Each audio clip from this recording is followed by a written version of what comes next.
To all. আমি এক্ষুনি ঘুম থেকে উঠলাম। আজকে তোমাদের সাথে আমি আমার ফার্স্ট ব্লগ শেয়ার করব। আজকে একটা ছুটির দিন আমার। আজকে প্ল্যানিং আছে একটু বাইরে কাটাবো পুরোটা দিন। সারাটা দিন কীভাবে কাটাচ্ছি তোমাদের সাথে শেয়ার করব। তো চলো দেখা যাক। রেডি হয়ে নেওয়া যাক। যেহেতু সকালেই বলেছি যে পুরো দিন আজকে বাইরে কাটানোর প্ল্যান আছে, তাই আজকে হাউসফুল 5 মুভি দেখতে যাব। 11:30টার সময় মুভির টাইম আছে, তাই এখন আমি রেডি হয়ে নিচ্ছি। সুপার ডুপার এক্সাইটেড আছি আমি মুভিটা দেখার জন্য। কাল সারাটা রাত জুড়ে বৃষ্টি হয়েছে, তাই আগে ছাদে উঠে দেখে আসলাম আজকে ওয়েদার কেমন আছে। না, মোটামুটি ভালোই আছে।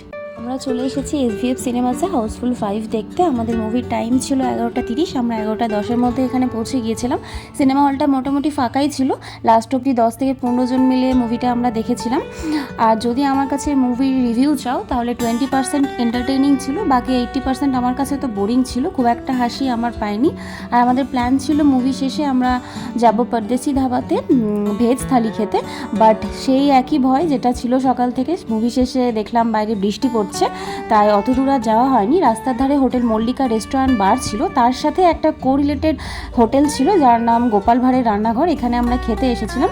এখানে মেনু কার্ডে অনেক রকম খাবার থাকলেও আমরা বেঙ্গলি ভেজ থালিটাকে চুজ করেছিলাম। সব থেকে ভালো লেগেছিল এখানে পদ্মপাতায় এরা খেতে দিয়েছিল। এর একটা আলাদা খাবার রিভিউ আমি আলাদাভাবে শর্টস আপলোড করে দেবো আমার চ্যানেলে। সেরে সন্ধ্যাবেলার দিকে প্যান ফ্রাইড মোমো খেয়ে বাড়ি ফিরে এসেছিলাম। আজ তাহলে আসি, টাটা।